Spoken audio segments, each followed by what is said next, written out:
All right, pro wrestling fanatics, on this week's episode, we are talking WWE Creative Control, all elite wrestling going for a swim. And hey, TNA Wrestling, we are coming after you. As always, I'm that art of the BFG, Richard Bronson Vickery, joined on the other side of the screen by Poz. Is that you? Is that really you? Or is that AI Pozbot? Hey, you never know, nowadays. You really never know. But it is really me. It is really John Poz here. The interesting thing with the AI is, have you ever really used it? Have you actually used like ChatGPT or Gemini and stuff? Have you actually used this stuff? You know what? Especially with my my shoot job, my day job, working in media and marketing, I will say this. Those who use it, there's a lot of cool things. And what it can do, even right now in its infancy, is pretty cool.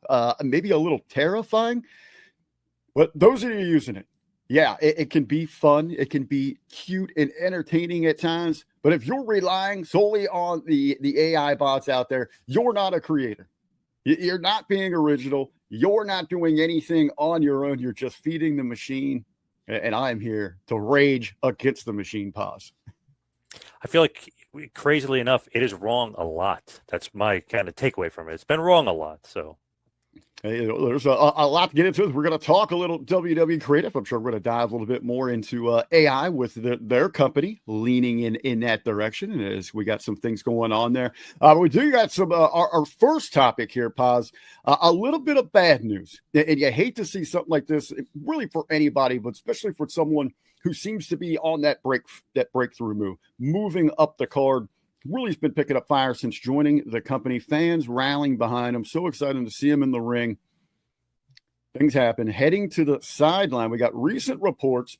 Jacob Fatu has suffered some sort of injuries. They're saying non-wrestling related.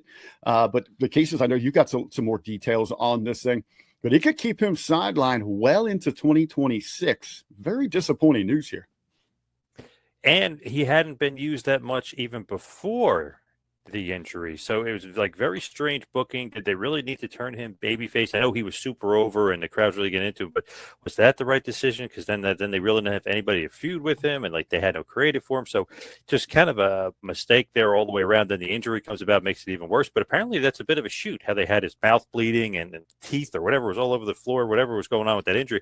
Apparently a little bit of a shoot. They're saying the injury to Fatu is actually possibly a dental injury or some sort of injury to his mouth. So that was a little bit of a little bit of a shoot as far as SmackDown was concerned, and playing off his real life injury of something going on with his mouth. But yeah, it sucks if he's out for an extended period of time because, man, he's one of the best guys on their roster easily. When you say dental, man, I immediately cringe a little bit. When you start messing around with your teeth, man, there's nothing more painful, and it just really gets into your nerves. It causes, extreme headaches, vision, hearing, and there's so many other things that are tied into that. I guess, if I could give anything, words of encouragement for Jacob Fatu. Such an incredible talent. Again, as you said, so hot, and the people just fell in love with him. They had turned him. They were trying to find a direction for him there.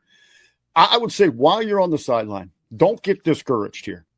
Keep in mind that direction you were heading in. And hopefully, first and foremost, listen to the medical staff. Take care of yourself physically, mentally. But hopefully he's all right where he can still in some way be involved with the product. Take this time as a step back to maybe reevaluate, reassess, learn from what you've already experienced inside the company. Is fuel for growth to evolve going forward. You come back, it's like you haven't missed a beat, brother.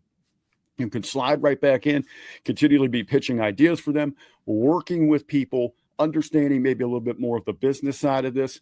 I would suggest, this kind of reminds me, the injury is not the same, but you see somebody that is white hot on the rise and they have a big injury. It's like when Austin broke his neck and he took that time to come back bigger, better, and badder than ever. And then, after return, we really see the explosion of Austin 316.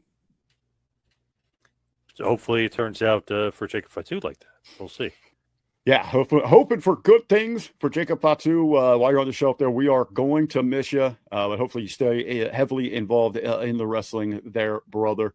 So he might feel, it's a low for him, but hopefully he'll find a high. Let's move on to some other lows here. We continue on with our WWE talk, Poz. And this is, a running theme across the board for all the podcasts, regularly looking at these things, and people that love the business of the business, as you got your own show there.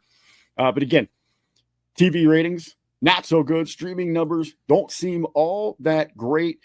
We got new lows for WWE when it comes to that live must-see viewership, Poz. And this is, again, a reoccurring trend that we're talking about. Is the temperature heating up from these streaming services, the network? Are they putting any more pressure on WWE that you feel? I don't think so. I think that they don't really noticed it as of yet. I feel like these are all kind of skewed. I know this is maybe a different take, but it's definitely skewed. It's definitely different. Less than 50% of people have cable. So of course the numbers are going to be the new lows, and of course they're going to go down. It's common sense. If only 49% or 48% of people have cable, and it used to be 100%, obviously the numbers are always going to be new lows, but you just have to pay attention to where they are in the top 10 and in the top 20 and they're always in the top 10, sometimes in the top 5. Even AEW, when we're talking sort of the bad AEW numbers that people are ripping on, still will be in the top 6 or the top 5 or the top 10. So you have to kind of realize it's a little bit skewed, and you got to pay attention to it. Even though the global numbers for Raw, everyone, 2.4 million going up against Monday Night Football, that's terrible, and ripping and stuff. And then you look, and it's in Netflix's top 10 every week. So I guess it isn't that bad. So I always feel like it's skewed, and people are making too much out of it. The WWE haters, I feel like they always out and try to knock it, even if the product is hot, even if they're selling out Tempe, Arizona, of all places. People will try to knock it. Is the product hot? I mean, if we look at who are the stars here, I mean, the sales are hot. They are selling their product, but is the creative? And I think that reflects in that we are not seeing results in the must-see category. And that's what they're selling to these streaming services, these networks, is the live function of their product, that we are giving you must-see. This is just like the NFL pitching, Major League Baseball, NBA, all of them pitching, because this is live programming for you, not come back and watch later. That is a big sell that gets those big time dollars. Now, Poz, let me ask just real quick. You say like when now that less than 50% of homes have cable, is that also taking into account like me who uses like a YouTube TV? So because it's not technically cable. So I think that number is also skewed for who's reaching like a USA network. So even I was looking into that. That's even weird too, because it only takes in certain televisions. So like YouTube TV, as far as I know, isn't counted in, but Roku TV, like if you're using a Roku TV, they are somehow able to count that. Then it's like they count Comcast, don't count Verizon. It's like, well, how many people have Verizon percentage and how many people have Comcast? So it's still super skewed and super shady, even though they're saying it's more accurate. I still don't know how accurate it is if they're not counting every cable system. And YouTube TV, which so many people have, I have Sling TV, and are they even counting my Sling TV? So very strange. I don't know how they're getting an accurate number. Well, I'm a network executive, and I'm looking at this thing. I can tell, and I'm looking at reviews of this. This isn't the best product out there, but you regularly hear back, the defense when we talk about these low numbers, individuals saying, "Oh yeah, but look at the deals that they're signing, look at the gates, that they're selling out, look at the ticket targets that they're doing to sell out these gates and hit these record numbers." But at some point, if you're the streaming service, if you're Netflix, if you're USA, you don't necessarily care about all that. You're caring about the eyes on your product, because full arenas don't do anything for you and your advertisers. That's true. But even NFL, when they're having those huge TV deals, they don't really necessarily live up to making up that amount of money either. So it's always skewed. It's always about getting the eyeballs. What are you talking about? They have record viewership across the board, but they lose billions on the TV rights deal. I think the last deal, I think they lost $400 million. I think Fox, when they did the NFL deal. So they lose a significant amount of money. But obviously, if you didn't have NFL on Fox, nobody's watching Fox. Period. I mean, if that wasn't right, so I mean, you're making it up in other ways. But I guess a little bit of a tie-in with WWE Monday Night Raw and the NFL. This was the last week that WWE Raw would be going up against a 2-game Monday Night Football. They're So lucky. real quick on that. Yeah. So real quick on that, would you go ahead you've got sports, mindset people tuning in on Monday nights ready for that. Would you permanently move Raw to 7:00 to give yourself almost an hour and a half of programming before kickoff at about 8:20? Oh, I would, definitely. I would have done it before the season started, then get people ready for the 7:00, and then just keep it going during the season. And when the season's over, move it back. But I don't know what their plan was, but I would have done that easily. I mean, that would have been a slam dunk for me. I would have done that 100%. Yeah, I mean, it's kind of interesting. They tried it there for a couple of weeks. They were running against that head-to-head. So we'll see. Yeah. We'll see where we'll go there. I've seen Poz, a lot of fans are talking about, and again, we're going to kind of hang on the WWE business side of this and their creative direction. A lot of fans are talking that they feel that we're in a reset mode with WWE, kind of some restart, some new directions, things there. Your thoughts on that take? It is interesting because it almost seems like yes in a way, but in the other way, I know you were saying maybe regurgitate it a little bit. It does seem like they're almost like kind of going backwards with kind of doing the same thing over and over and over again. It hasn't been like, let's say you do a creative reset that's like kind of like, oh, now we have the NWO and we're going in this direction. It's like, so now we have the Attitude Era, Steve Austin going in this direction. And those are like the best scenarios, but it doesn't seem like we're getting kind of like the best creative possible. It just seems like, oh, let's waste a few weeks here while we're eventually going to build up to Survivor Series and then start to WrestleMania and really kicking into gear. It does seem like they're, I don't know, not trying as hard, I guess you could say. I know that then the writers, oh, we're trying so hard, but it does seem like they're almost wasting time. You know what I mean? It seems like maybe a reset, but almost like lazy booking reset here. Like it's like, let's waste a few weeks here while we have it. Well, this time of year, usually as we go into the holidays and they do see numbers significantly dip, things like that, we have seen them kind of go into a lull, which I think, if you're going with a reset, I'll get back to that here in a minute. I mean, not really a great time for that because, not a lot of eyes on the product. But you hit the nail right on the head there with a few things that you said there, Poz. When it comes to creative, and what's so frustrating is they've got a few of the things out there a la carte that you're like, man, that sounds pretty good. But when you go to sample it, it's like, did you put any seasoning? Did you really fully cook this thing through? It feels like their creative only hits, and I'm probably being pretty modest here, pretty polite towards them, at 40% of what it could be worth. It's probably much lower than that. You took all those blockbuster numbers you're getting, selling out arenas, your merch, your streaming deals, all of that, and then you actually hit a good product. Imagine how much more you could be bringing in as a company. But it seems just like they half-ass everything. But I keep hearing this reset. When you reset something, just like a video game, you're just going because you usually reset because you're in trouble with something. You're not going to be able to get through it. You're not on the right direction. You reset it. You go back and play the exact same level. To me, they should be refocusing on like a rebirth, a rebranding, a new direction for the company. But it seems like they're terrified to make any moves like that. And I don't know what the case is. They keep just going back to the same old, which is why I brought up to you. I mean, is it reset or regurgitating the same old crappy creative, Poz? Maybe one of the fixes there, they're starting to dip their toe into that end of the pool. You asked me my opinions on the top of the show, but Poz, could AI take over the world of professional wrestling creative?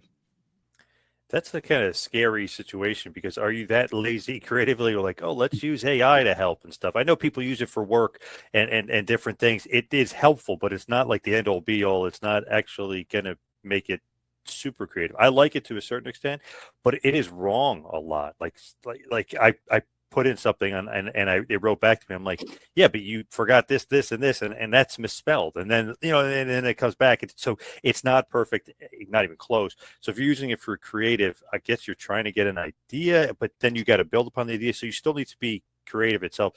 I think it's kind of lame, to be honest. Like that's how you're going to use creative.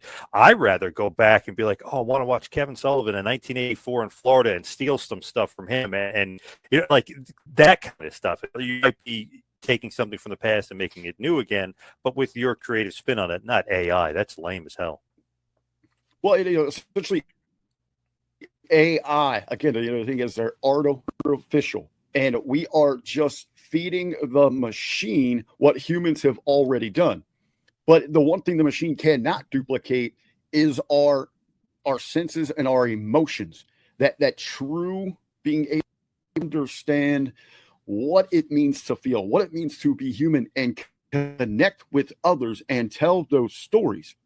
With AI, we're just going to be taking the things from the past, those ideas, those stories that Sullivan came up with, that Rip Rogers, somebody that came up with. Now, it is kind of scary how advanced it already is, and we're going to see how it grows and how it can duplicate those things from the past. But I think what's kind of humorous is one of the stories that just came out is that recently a test run with AI inside of WWE generated a story for Bobby Lashley, by the way, not even with the company, but it suggested that he become a wrestler that is obsessed with Japanese culture. So what past information they feed it in? Because that sounds like a story that did not work out for Lord Tensai. It didn't work out for him at all.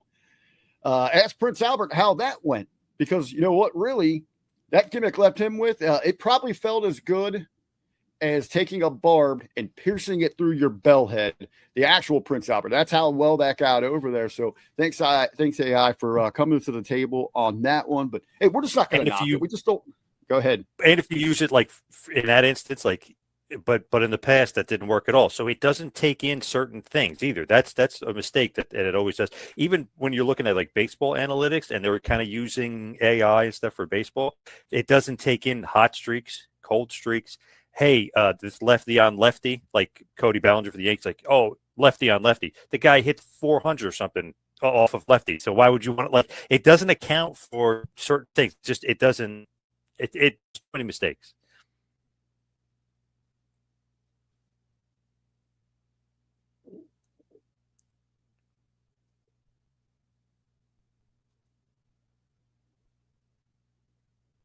All right, well, we'll pause there. We're harping on the people on creative, on the machines on creative. Let's put our thinking caps on here, brother, and see maybe if we can come up with some ideas for some big things that seem like that on the horizon here for WWE. One of the bits of good news that I saw out there recently on the sheets. She's been on the shelf for a while, but she is expected to return maybe at the later part of 2025 into early 2026. Poz, again, let's put those thinking caps on. How would you book Liv Morgan's return? I feel like it's kind of fairly simple. I guess it's fairly easy. She'll just kind of return and think she's going to run the Judgment Day, probably get a huge babyface reaction, so it'll probably have to be a babyface. For her, I think it's just she's a great wrestler, obviously probably the most best looking, if you will, woman on the roster, if you want to say one of the best looking. So initially, I think she'll just get a huge pop. I think she's going to be over, and I feel like she's just going to have to kind of go against Dom and go against the Judgment Day and kind of take them out. I feel like maybe that's easy, simple 101, easy booking, but I don't know really how else you would do with her, because I feel like she's going to get a huge babyface reaction when she comes back. Yeah, how can you miss someone unless they're gone? And she's been gone. And people loved her before that, and they realized the workhorse that she had become.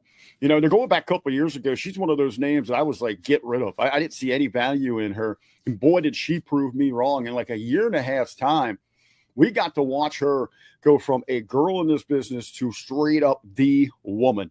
Her ring work was incredible, but and outside of that, she really got her character. Everything about her body language inside the ring, everything sold, everything moved, whatever was happening around her, moved it forward. You can make an argument there for a while that she was the MVP, men and women, of that entire company.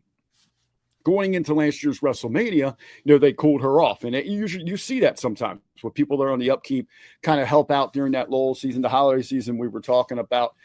Then you got the special attractions come back, and it's a testing ground. Okay, are you still going to give us that effort? Are you still going to hit on all fronts for us? And she absolutely did that.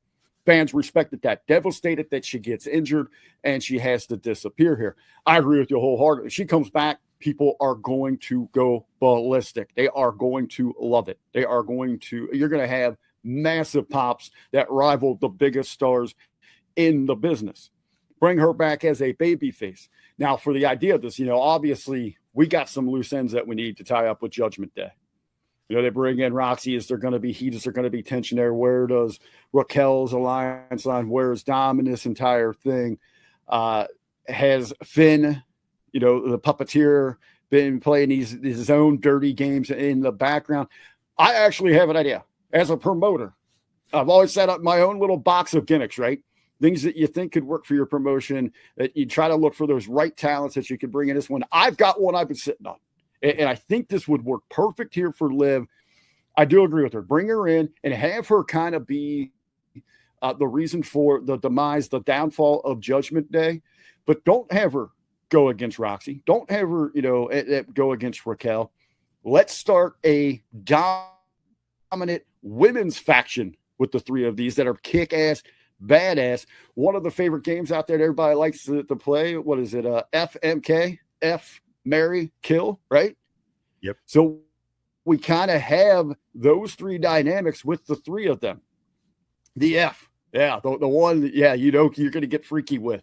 It's going to be wild. That's Liv. She's that bad girl. She's the bad girl, the leader of this pack.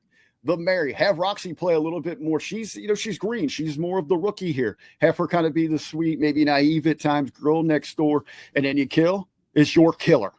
And that's Raquel. So FMK, bring these badass chicks together, get rid of Judgment Day, and let these three go on a tear and build up the women's division.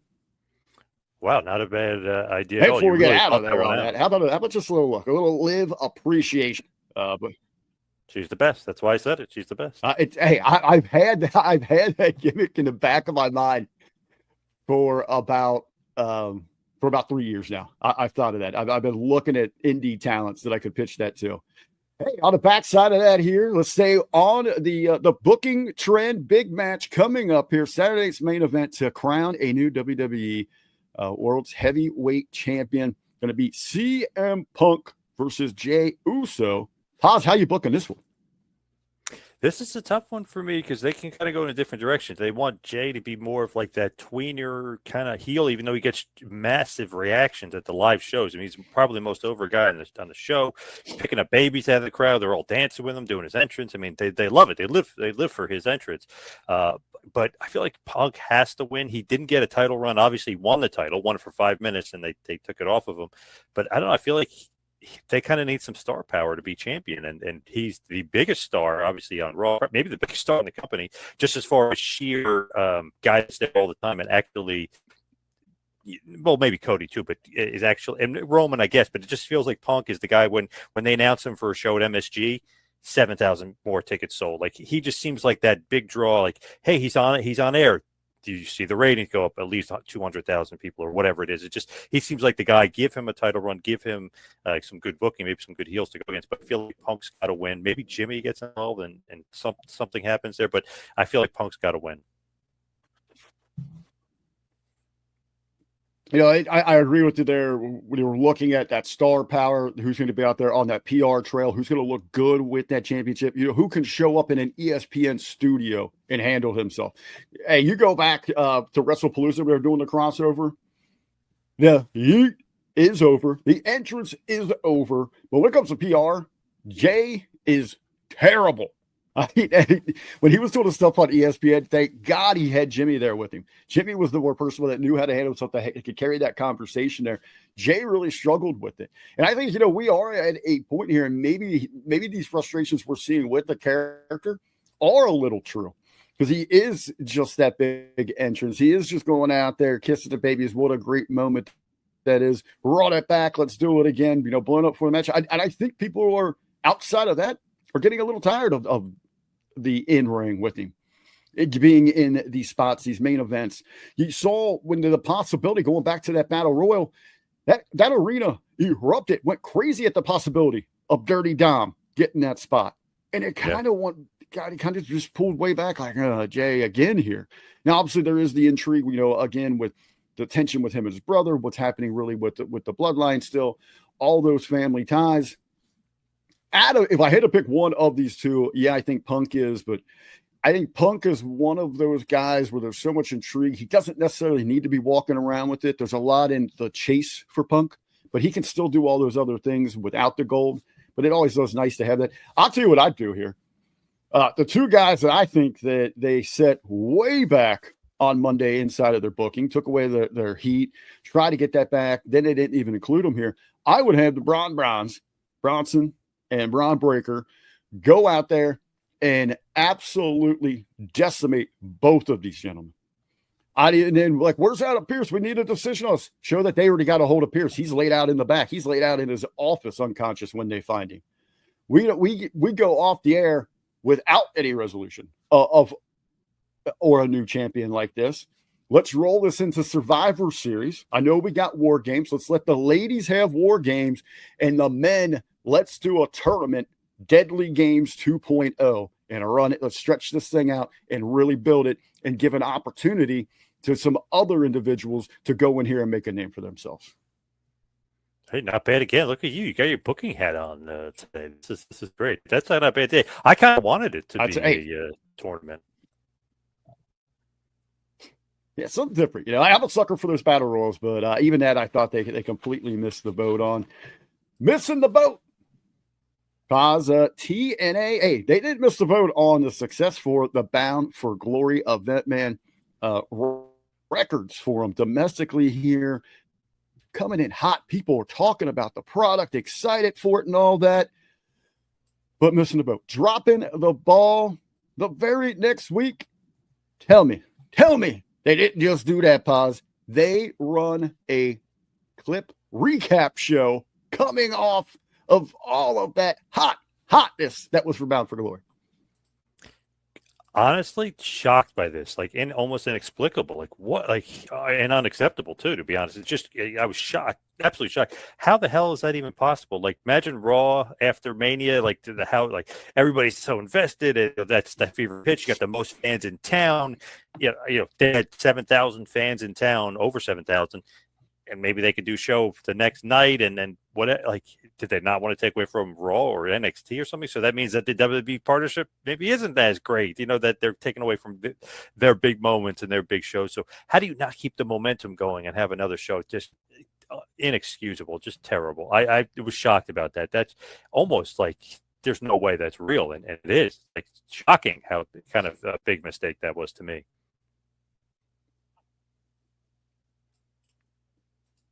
Yeah, I'm with you on that one. When we looked about, we were talking before we hit record here, going back just to refresh my memory with it. It was on a Sunday night. There's part of that scheduling, do this on a Saturday so you can run it back with all those fans in the area. Get some stuff in the can for Sunday. So, and maybe you could tie in some recaps, things like that, relive the greatest moment Bound for Glory, but also move the product forward. I wondered if they didn't expect the product to be this hot, because this time of year they are going into holiday mode themselves. They do kind of shut down. We do kind of get a lot of look back retrospective things like that. But TNA drops the ball here on a hot streak. You have got to roll with it. I know they do have 2 more sets of tapings coming up to wrap up in the year. So very, very strange that they would take a break here in a big miss for a company that is on the rise. Huge miss. One of the hot topics of the week here in professional wrestling, going back to AEW, All Elite Wrestling, Wrestle Dream. And we've had Twitter beefs all over the place. Fans have been sounding off those in defense, those diehards, those sickos that love AEW. The general public that just said, what are they doing here? Do they not get it? I want to ask you, Poz, the big question, is AEW drowning? It is interesting because it looks like they're getting a great return on investment as far as the amount of people that are very low right now watching the show as far as the weekly TV, but getting pay-per-view buys. So I saw one of their pay-per-view buys for All In, $175K, which is great for them. So it is kind of interesting. But then I looked, they only had 1,800 tickets for Dynamite. And then you look and they only sold, 900 tickets for Dynamite. And but they did sell 6,600 for their pay-per-view. So it is kind of a weird world. I guess the pay-per-views do well, which is good, and the attendance for the pay-per-views do well, but weekly TV is not keeping everybody hooked, not keeping everybody interested, and Collision is like hit or miss. I guess people are just not as interesting. It would be interesting to see the financials, but they obviously never get released. I would like to see how they're doing financially. I know 185 million a year from Warner Brothers Discovery is great, unless, fortunately they might be selling to Paramount Skydance, but we'll see about that. But just, I wish I would know more about their financials, because it seems like they're very helter-skelter, like very up, very down. Pay-per-view is great, and then TV show's horrible. Like that, then the ratings are horrible. Oh, the pay-per-view is great, sold out in 175,000 buys. Oh, that's great. And then TV, 477K watching, and then you see only 1,800 people showed up. So it's like, wow, I don't know. It's like a wishy-washy thing. I don't know what the heck's going on with AEW right now. Well, let me ask you this, Poz. I mean, you look at those numbers a lot more intensely than most individuals out there. If you're AEW, obviously you're saying, man, they've got that steady number, the success there with their buy rates for their big events. They're steady on their ticket sales for those big events there. There is that niche market. There's a group of wrestling fans that like what they're doing. On that other side of it, though, the argument is if they would appeal to a broader audience, they could grow. Could you see that maybe would they alienate those sickos, as Tony has dubbed them, and lose everything if they tried to go to a larger, broader audience? Are they afraid of that? It seems like they don't want to lose what they have, and they're not willing to risk to try to change and maybe go in a different direction and to get more fans. They don't want to, but I feel like if you do that, you'll still keep the sickos because they'll watch no matter what. So I feel like you do got to change it up and go in that direction. Certainly worth a try. Keep our eye on there from All Elite Wrestling. Hey, they got the bankroll to keep them going for a while. They probably aren't going anywhere. So I wouldn't necessarily say drowning, but they might just be kind of off directionlessly floating around out there in the ocean. Poz, next week, big holiday coming up, Halloween, brother. We're going to come up with a special Halloween-themed 10 count. Yeah, all the topics talking about Halloween-related wrestling subjects, man. I'm looking forward to that. But how about as a little teaser? And when you think Halloween, one of the great events has to be Halloween Havoc, originally part of the NWA, WCW. WCW took it with themselves. It has recently been revived, brought back from the grave, if you will, Frankenstein by WWE themselves. Poz, let's talk about our favorite Havoc memories. There is a lot of them, and I'll go through quickly, but there is a ton. I love the original Halloween Havoc. Obviously, Sting and Flair versus Mood and Funk is really awesome. Then I loved when basically fake Barry Windham or fake Sting was the original fake Sting. Barry Windham dresses up as that, and Sting and Sid. You think Sting loses, but it's really Barry Windham dressed up as fake Surfer Sting. That's awesome. Love Chamber of Horrors. I love Spin the Wheel, Make the Deal. I know the match didn't end up being great, but the build up with Sting and Jake the Snake Roberts was awesome. If you look at 93, Vader versus Cactus Jack, which I know is your favorite, was awesome. Texas Death Match. That match is great. 94 Hogan Flair, you get the retirement match. That was cool. 95, we might talk about that, but that might be nothing great as far as what you're thinking of. I'm thinking of when Flair turns on Sting and they restart the Four Horsemen with Pillman, Arn, Flair, and then eventually Benoit. Love that. I thought that was so cool. That was the best part of the show for me. You might have a different opinion on that, but me, favorite Havoc moment, I'll throw it out there. Hogan beats Savage in 96. Piper comes out, and they have the greatest promo exchange of all time. Going back and forth. That's my favorite, 96 Havoc. All right, so since you mentioned it up there as one of your favorite moments, I had that on my short list of favorite.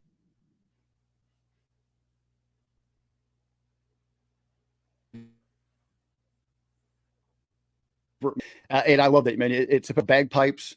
Even the commentaries putting it like, what is that there? And they're like, oh, man, I'm getting those chills. Dusty's putting it up. I'm getting them chills up my spine. And then to see Rowdy back there, man, I just still remember that huge pop, that moment for me as a fan to see as the worst, essentially, between Hollywood Hogan and Roddy coming back for that. You'd mentioned also very early on in my life, man, because I got to watch a lot of content from both of the companies, but never had really seen anything like Cactus Jack versus Vader in that Texas death match. Is the young RBV, and just like almost like terrified of what I had just witnessed between these two. I knew it was awesome, but I still couldn't believe it. Man, it hit me there. One of the cool things that I always thought from a business aspect of Halloween Havoc, because a lot of fans thought, Starrcade was essentially like their Super Bowl, their World Series, their WrestleMania. But Eric Bischoff had mentioned one time from the office sense, he always looked at Halloween Havoc as the big time show, because as you're heading into that last quarter of the year, you're lining up your big sponsors for the rest of the year. So Havoc that he would bring in all these big groups, which I think was prevalent, why you always seen like Slim Jim so prominently featured as one of the big sponsors. Like, look what we're doing for them. We can do this for you.